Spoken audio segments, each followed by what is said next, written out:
Hello, class. Mr. Bean here, and we're going to be covering this is for AP Physics Unit 1 Kinematics Study Guide for the 21-22 school year. And this will be video 1.1, and we're going to cover questions 3.1 through 3.14. And this will be Unit 1 on kinematics, and this will be our first summer assignment or our first summer video assignment. And how this works is that I'll let you guys do the reading here, and we will stop and discuss the questions that appear. I'll set up, give you some hints, have you work on it, and then I'll provide the solution, and you'll input your answers onto Edpuzzle. Okay. All right. So here's our objectives for this unit here. Probably for the summertime, we will probably only get to, let's see, probably 1, 2, and 3. Probably just 1 and 2. Okay, units, objectives 1 and 2, 4, 5, 6, 7, and 8 will be in class in the fall semester, and that's how we'll proceed. So go ahead and kind of read through this here, read this page here, and see what's going on, talk about energy. So go ahead and read this first section here, and we'll go ahead and let you read, and we'll start with position, distance, and displacement, and we'll start with question 3.1. All right, I would recommend that you take notes here and discuss, define what position is and what distance is and what scalar is, and then we will go ahead and use them in actual practice. So here is question 3.1. And go ahead here. It says, on a sunny afternoon, a deer walks 1,300 meters east to a creek for a drink. The deer then walks 500 meters west to the berry patch for dinner before running 300 meters west again when startled by a loud raccoon. What distance did the deer travel? Okay. So before we start here, it's just always good to have a frame of reference. Okay, we have red here. And what I mean by that is I'm going to go ahead and have like an XY axis like this here. And this will be north is up. We'll have east is to the right. West is over here, and south will be down. So for this class, whenever we go to the right, they'll always take it to be positive, just for reference. Going up will be north. Now, sometimes it will change, but unless otherwise stated, we'll go ahead and use this. And then by default, this will be negative, and then this will be negative. Okay. So here is asking about what total distance did it travel? So distance. So think about you're driving in a car and look at your speedometer. What total distance did you travel? All right, I'll go ahead and pause and let you answer that. Okay, so the answer should be the deer traveled 2,100 meters because we're looking for distance. So how many steps or how far did the deer actually travel? Should be 1,300 meters plus 500 meters plus 300 meters, and that's the distance traveled. Okay. Now, besides distance in physics, it's also helpful to know which is a vector quantity, which is called displacement. Okay. If you're not sure what vectors are again here, it means something that has magnitude and direction. Okay, now in physics, we're going to go ahead and use delta x, which means the final position minus the initial position, or delta x is called displacement. Okay, is how far is the person actually gone, or what's the actual physical distance in a straight line is what we talk about displacement. Okay, the direction of the displacement vector points from the starting point to the finishing point. Okay, that's the direction of the displacement vector. Okay, all right, and go ahead and take a look here. Let's see what delta x stands for, and some subscripts here. Go ahead and read about that, and we'll go ahead and tackle 3.2 and 3.3 together here. Okay, now 3.2, we're asking for displacement, not distance. Okay, and 3.3, we're asking for which of these are vector quantities, and which of these are scalar quantities. So again, remember before doing 3.2, think about the axis system here. Okay, going east, right, is going to be positive, and going to the west is going to be negative. So keep that in mind as you do this. So when the deer is going to start at the origin, And at the very end, where is the deer at? How far away is the deer from the origin, west or east, at the very end? Okay, and go ahead and take on 3.3. Okay, so 3.2, the deer's displacement was 500 meters east. So after traveling 1,300 meters east and then walking west and then walking west again, the final position minus the initial position is what we're looking for, and that should be 500 meters east of the starting point. Okay, and which of these vectors are which of these quantities are vectors? Well, position is a vector, as in the reading, and so is displacement. So those are vector quantities because they have magnitude and also direction. Speed and mass do not. Okay, take a look at 3.4 here, and here compared to the distance she walks, the magnitude of displacement is what? Okay, now just give you a hint here. Okay, we know what distance traveled is. So displacement is going to be, here's her starting point. So we can maybe call this here like XO is her starting point. And over here is your final position over here. It's a vector quantity. We'll say vector quantity. So basically, what is this distance right here? That's kind of what we're looking at. Okay, it's like the hypotenuse, if you will. Okay, all right, take a look here and see what you think. Actually, I had the answer right here. The magnitude of displacement is always less than or equal to the distance traveled. Okay, so here was the answer. All right, kind of a freebie. Okay, here's 3.5 here, and then, well, hold on. Well, here's the answer again. So another free one. Here's 3.5. A hiker walks 3 kilometers due north and then 7 kilometers due east. What is the magnitude of her resultant displacement? What total distance has she traveled? Okay, and so here are the answers, and what I want you to do is I want you to explain these answers. Okay, explain the difference. Explain. Okay, so in Edpuzzle, explain why one answer is 8.6. Explain why the other answer is 12 kilometers. Okay, so go ahead and do that on Edpuzzle. Okay, so next is speed and velocity. So what I want you to do now is go ahead and read this section here, and then look at this formula, and then we'll look at 3.6. All right, so let's go ahead and focus now on 3.6. And so the formula we're looking for here is, okay, we're looking for average speed. So V with the symbol here is average speed. And this answer here is distance divided by time.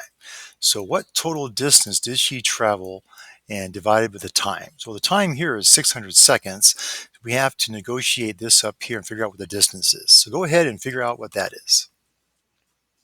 All right, so the average speed, so the distance traveled is 2,100 meters in 600 seconds, which is about 3.5 meters per second. Okay, that's the average speed. Okay, notice there's no direction here, and it's distance divided by time. Now, closely related to that is average velocity. Okay, it is also given the same symbol as defined as displacement. Okay, or change in position over time. So read what it says here and take a look at this answer down here as we take a look at this. Okay. So again, same problem now, same parameters, except this time we're trying to find the average velocity. Okay, so think about the final position and how is it from the initial position. Okay, now here it may be helpful to do this axis system here. Okay, just remember going to the east here is positive, and going to the west here is going to be negative. So think about that as you do this problem. Okay, so here the displacement is 500 meters and 600 seconds again, but it's going to be east of the starting point, and should be about 0.83 meters per second. Okay, so again, take a look at this and see how you get different answers. Okay. All right, 3.8. Take a look at 3.8 here. Chuck, the hungry squirrel, travels 4 meters east and 3 meters north in search of acorn. The entire trip takes him 20 seconds. Find Chuck's distance traveled, displacement, average speed, and average velocity. So go ahead and try all four of those answers. Okay, so distance traveled is 7 meters, and displacement should be 5 meters northeast. Okay, we have to do the Pythagorean theorem. Okay, and average speed is distance divided by time, which is 0.35, and average velocity should be 5 meters divided by 20 seconds, which gives us 0.25 meters per second northeast, east of north, or quadrant one, or to the northeast direction, or some kind of direction here. So both these are vector quantities, and these are scalar quantities. Okay, so that's a big thing. All right, so take a look here at 3.9. Go ahead and take on 3.9. All right, here's 3.9. It should be 170 kilometers divided by 2 hours. Okay, notice this it's hours, so all these answers are in hours. So I want to make sure that I have mine in hours. So about 85 kilometers per hour. Okay, so go ahead and take on. Here's 310 and 311. Go ahead and try those two and see what we got going on. Okay, so for 310, it should be 120 meters due east. Okay, magnitude and direction here. And 311 here should be the answer, should be D. Okay, and take a look here and see how it's broke down. Average speed of the runner. Okay, so we have to do it twice. So there's two different speeds here. There's time one and time two.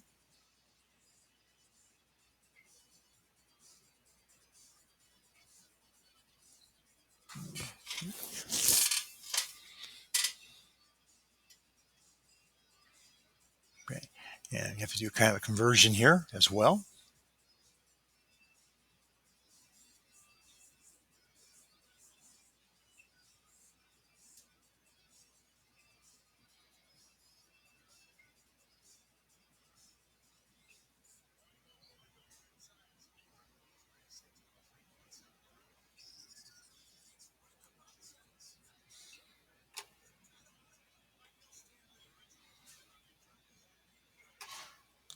Okay.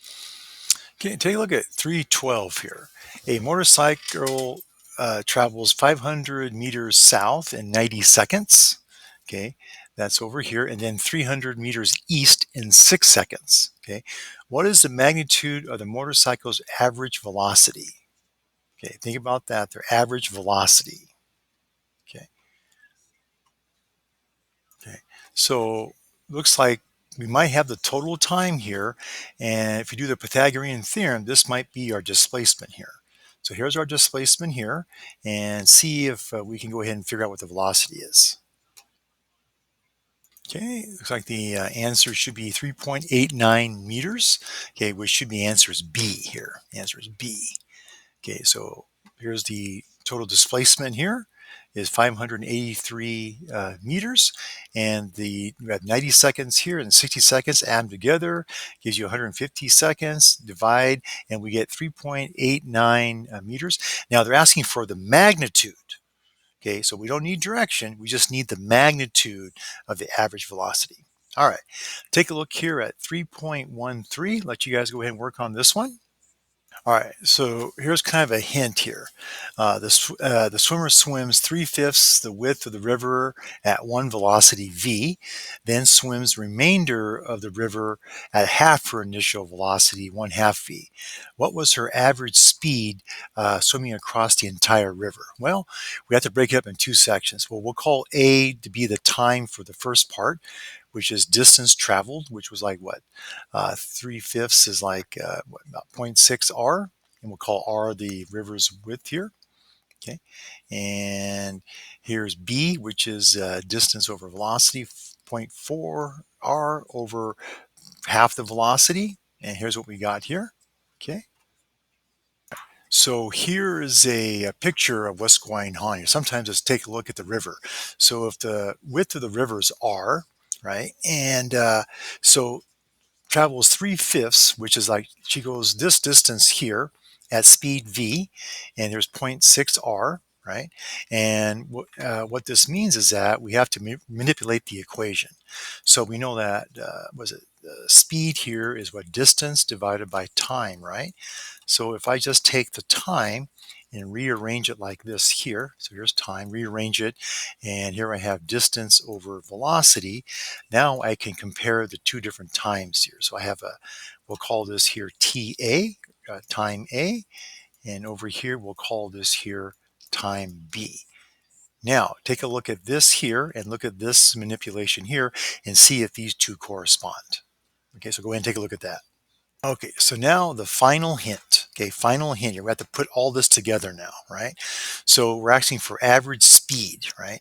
So average speed is like this here, right? So we need the, was it the total distance traveled divided by the total time traveled. Okay, so what is the total distance traveled? The total distance traveled, of course, is r, right? There's r.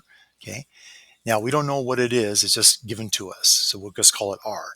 And down here, we have to do TA, right? Time A plus time B, right? And so make sure here's time A, here's time B, and take a look. Now some things should cancel out, okay, when we do this here. And we should have our answer in terms of V. So we want our answer in terms of V, is some value in terms of V. So go ahead and plug these in here, do our math here, and see if we get one of these answers here. All right, so if I plug the numbers in here, right, I get this here, and add like terms, I get 1.14 R over V, invert and multiply. R's cancel out, leaving just V in the numerator, and I have 0.14 in the denominator. If I do that simplification, I should get 7.1 V as my final answer, which is A. All right, so last one here is 3.14. Okay, we'll let you work on this one here, and I'll have some hints before we have to put the final answer in. Okay, so go ahead and put your answer in for part A. Part A. Okay, all right, so here's a solution for part A. Evil Eddie has about 20 seconds to devise his plan. Now we have this. How far must Rush run to escape Evil Eddie? Okay, so if you're stuck here, here's a little hint here to think about that, let you think about this and how you might solve it. All right, so go ahead and work on that and see where we're at. All right, so there was a partial hint here. So XR equals 30t. The time is 20 seconds, so 600 meters. So that's how far he has to run, 600 meters. All right, so that will conclude video 1. Okay, thank you.